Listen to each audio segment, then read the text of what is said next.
For today's tech tip, we're going to teach you the differences between OE and SAE fault codes. OE codes are specific to the vehicle manufacturer and can only be read through specialized diagnostic tools, such as an OE tool or an advanced aftermarket solution like JPro. SAE or generic codes can be read by any diagnostic tool, but typically don't provide the level of detail necessary for diagnosis. Suppose you use a diagnostic tool and detect an active fault with a lookup code 1922.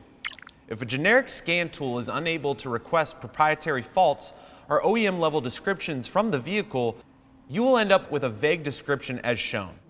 But if you have the right software, an enhanced description can help you better understand the problem. In the 1922 example, JPro informs the user that the engine is in a D rate.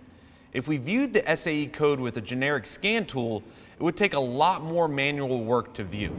JPro offers OE level descriptions for more than 250,000 faults, saving technicians time and confusion. Thanks for tuning in. We'll see you for the next tech tip.